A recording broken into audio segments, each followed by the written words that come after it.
Novo izdanje emisije Oni vole Srbiju, da ne dužimo previše sa najavom. Današnji gost je jedan od miljenika Partizana, košarkaš Dvejn Vašington, pa da ne gubimo vreme, idemo da ga upoznamo i da čujemo njegovu priču.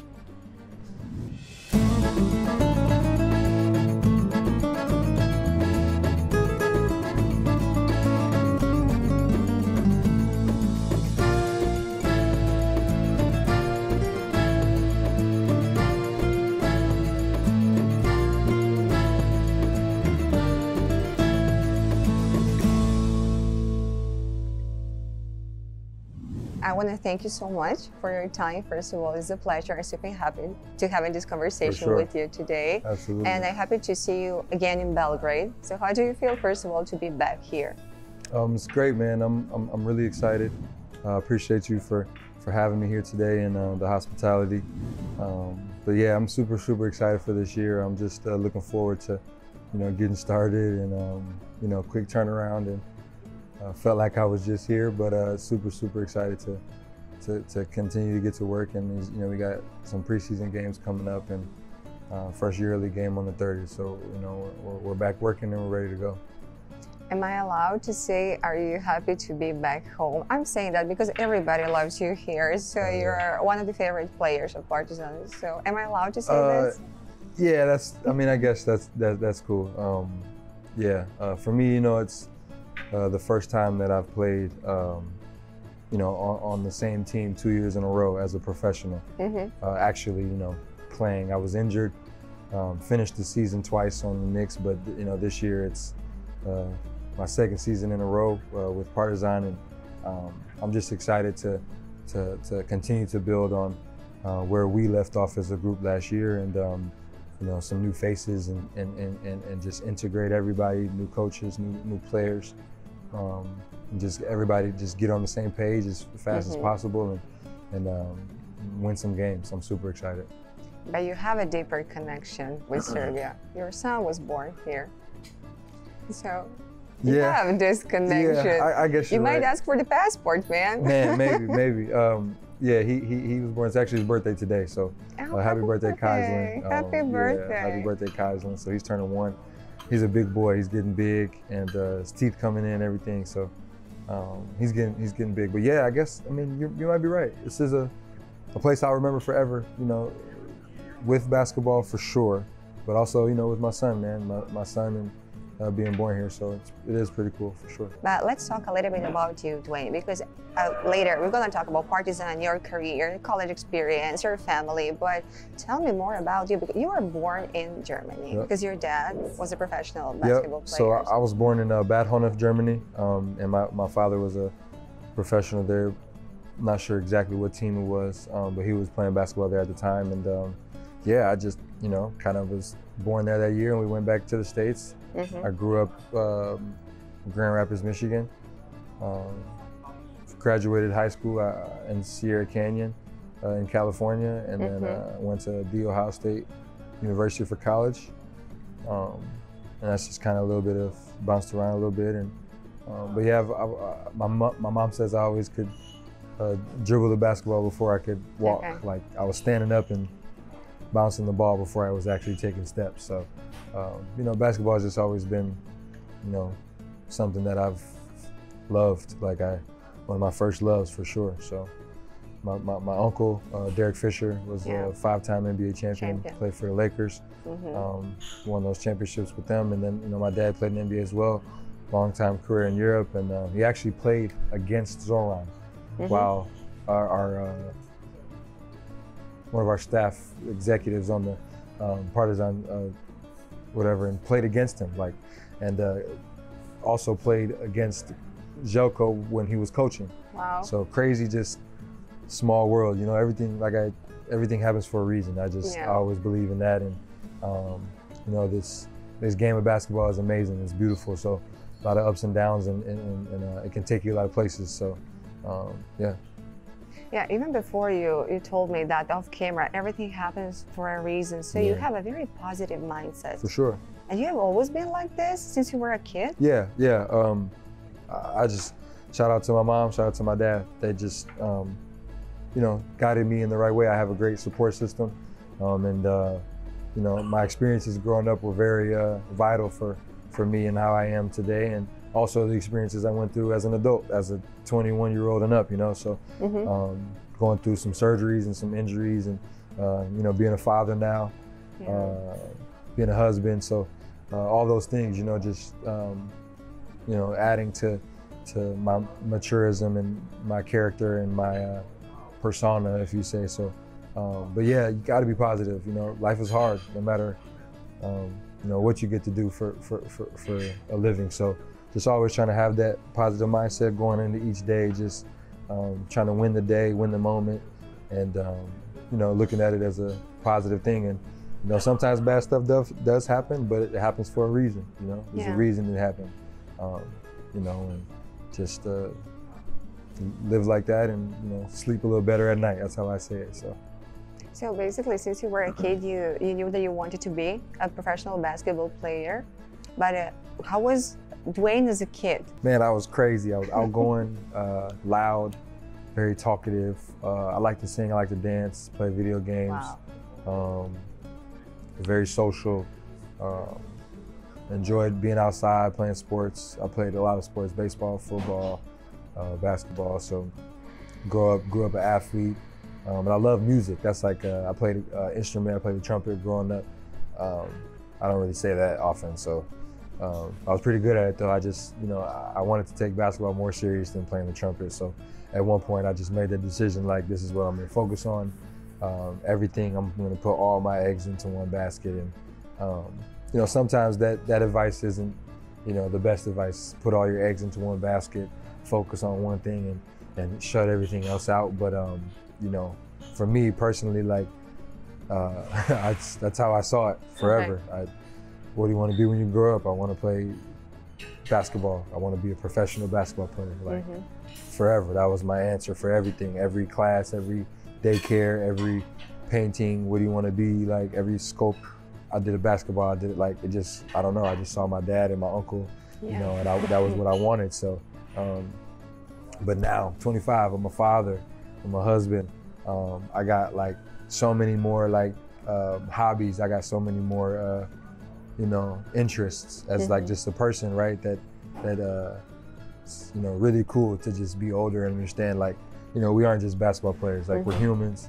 We have another side to us. We have another life, and you know, off the court, like, you know. So it's just cool to just see how far I've come and how far I gotta go still. So yeah, you said before, I always wanted to be a professional basketball player, and I wanted to ask you a question, but just let me explain. I didn't want before to mention too much your uncle, because no, he wasn't a great player, even your dad was a great player. Sure. But because I wanted to focus on Dvejn, on you. But I wanted to ask you this, because you have a family of great basketball players. And I think that sometimes this can be this can bring a lot of pressure. Of course. So I don't know if this is a good thing or can be a little bit heavy. I don't know if you understand my point. Of course, no, I do, of course. Two sides of the medal, right? Absolutely, yeah. And you know, I think that's the life is like that too. It's good and it can be bad. So, you know, I just, as I get older, I try to move in those, you know, feelings and those thoughts. But yeah, you know, the pressure definitely was something that I fought through and dealt with, and you know, the expectations of what, you know, who you are, and you know, but it's a sink or swim. That was our, you're gonna sink or you're gonna swim. You're gonna barbecue, you're gonna mildew. That was like me and my cousin. That was like that was what we would say to each other. Are you gonna do good or are you gonna do bad? And sometimes you do bad, sometimes you do fail, sometimes you do not have success. And you know, that's part of it though. That's part of it. But you know, that feeling of loss, that feeling of missing or losing, making the wrong shot, doing the wrong thing, letting someone score on you to win the game, failing a test at school, failing a class, getting in trouble, all those things, all those feelings, you know, that either you want to feel them again or you don't want to feel them again. So, you know, then you navigate your life in those different ways in past to not feel those feelings or to find these other feelings. And for me, it's just continue to be positive, you know, just continuing to be on that good side, trying to find it. You know, you get bad days and you're allowed to feel bad and you're allowed to have those feelings, but don't dwell, don't hold on to them, you know? So just try to get onto those positives and look into that limelight of, you know, what can be good, manifest, believe into yourself, all those good things, you know? And God's on your side always, you know, he's always that helper, always with you, you know, wherever you are, wherever you're looking. So, you know, that's what got me through, I'd say, you know, the hardships, you're only this because of that, you know, oh, you're not that good, you're just that, or, you know, that's first part of my life from, you know, young to 10 to 12, and then you get a little older, you got to prove yourself, and then, you know, barbecue or mildew. Yeah. Yeah, exactly. So, you know, everything happens for a reason.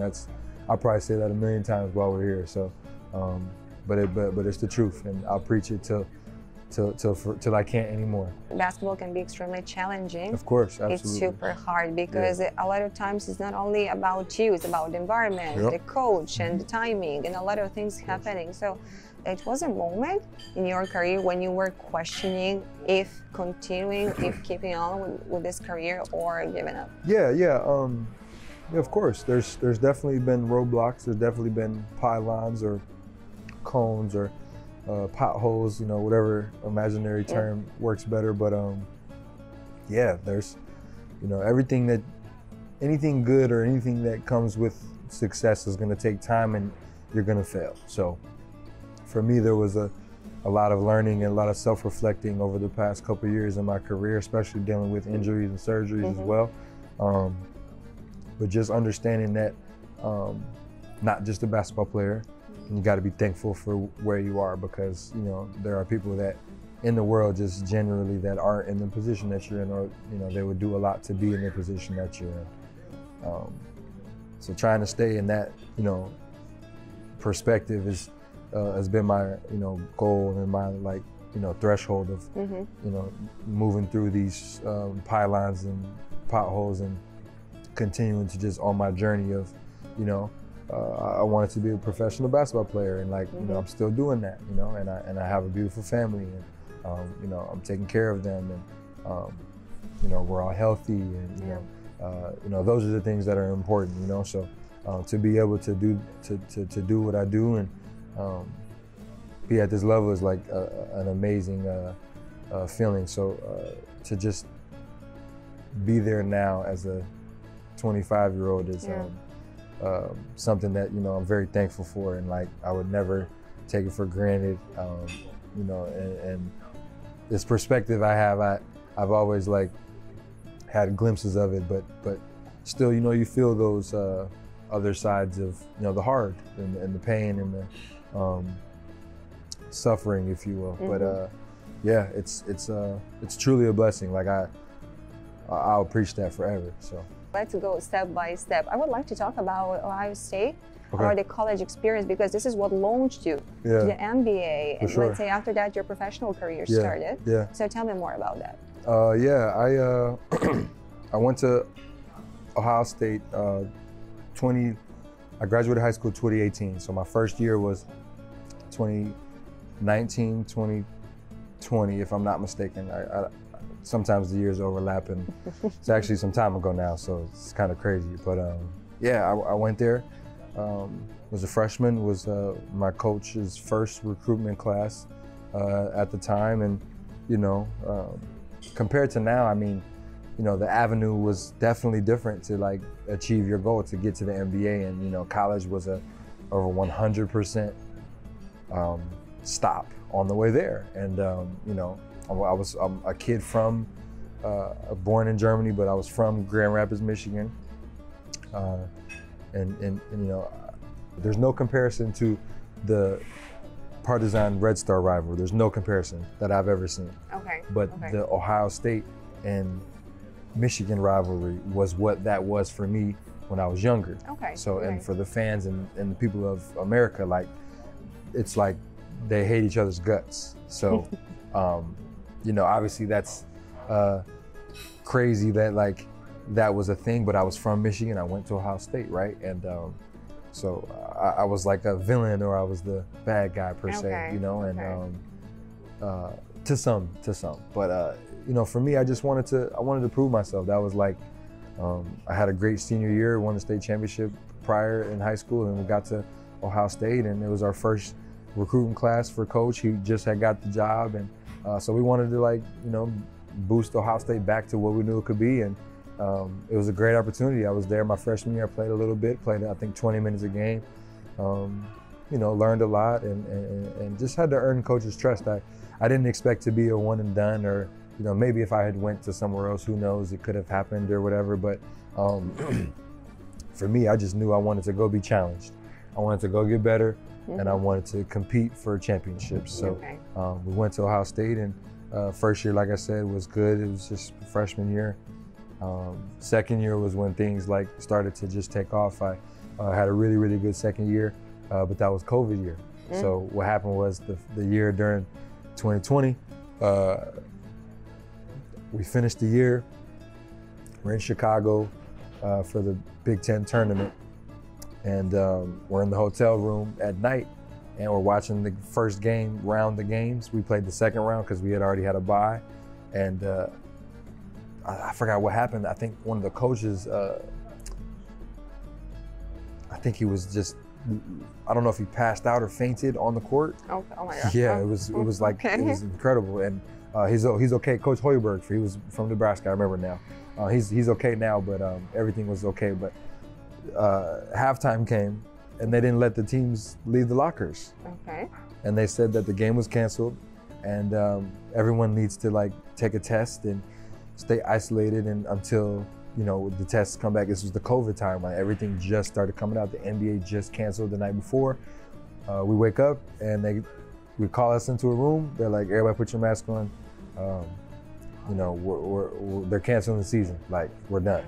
So we go back home, and that was how my sophomore year ended. You know, I didn't get the chance to compete in the tournament where you prove yourself to be that, you know, draft pick or, you know, professional that you are.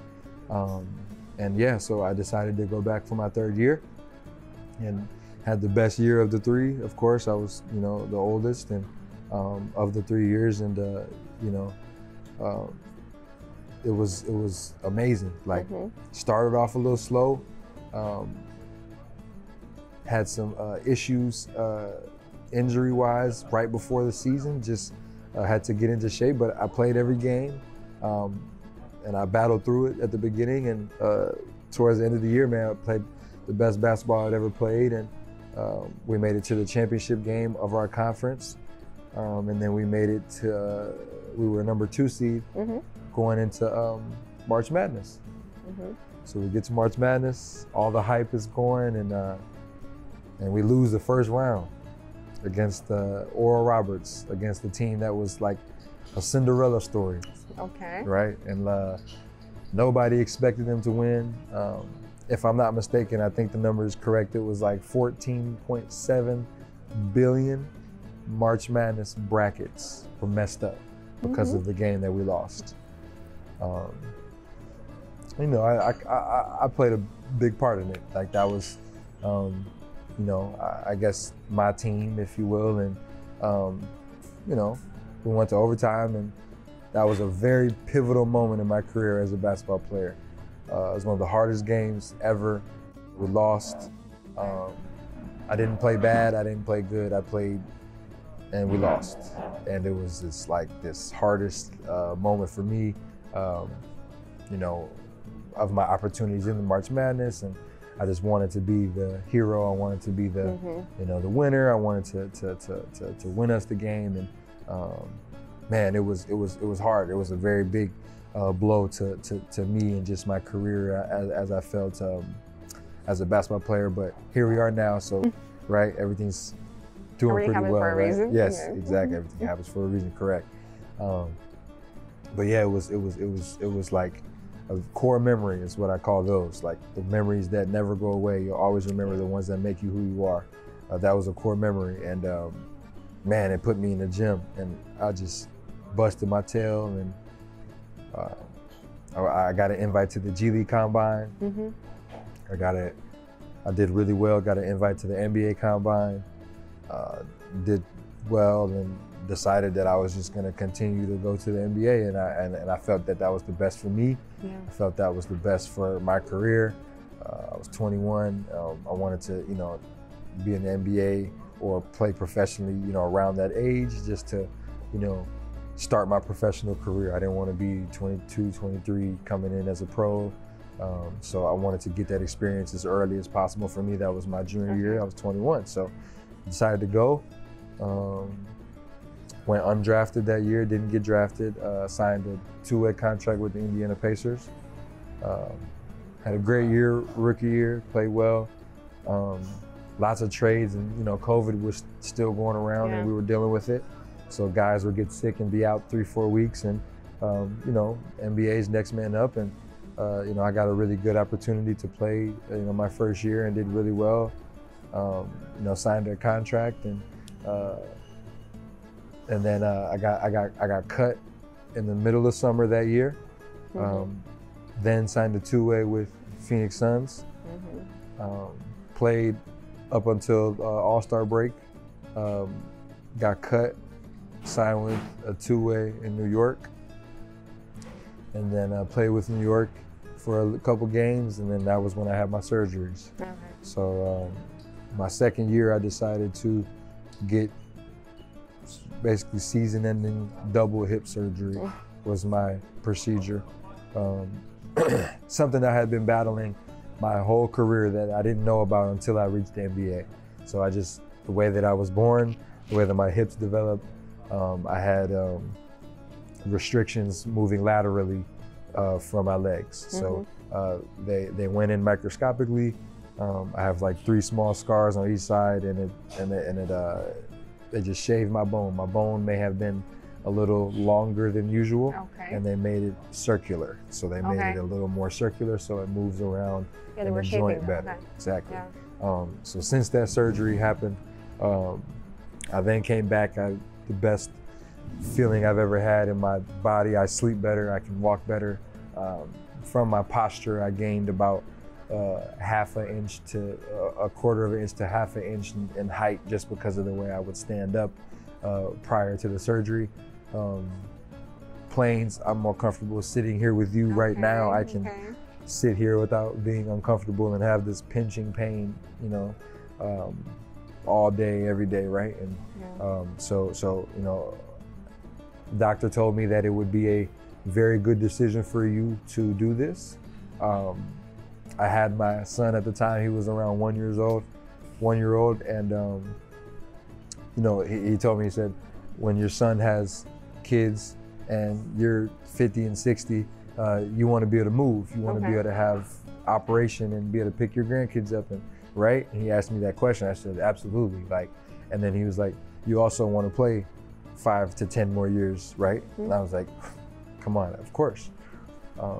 We decided that it was the best decision to get the surgery, and it was one of the best decisions I've made ever in my life, like to take care of myself. And I'm thankful for you know, the Knicks to be able to offer that for me and to take care of me, and you know, do those things. And while I was under contract, and you know, I'm super thankful for that, because without that, like I wouldn't be here today. I wouldn't be able to do the things I've done or do the things I will be able to do in the future, for sure.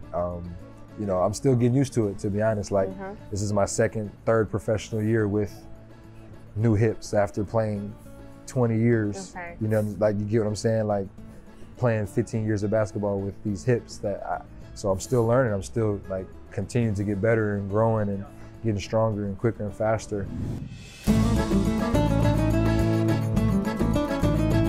So, you know, that saying I said at the beginning of the season in Serbian, you know, you're not ready for what's to come next. And that was like, just kind of like, you know, me talking to myself, but also just in general, like, I'm excited for me. I'm excited to be healthy.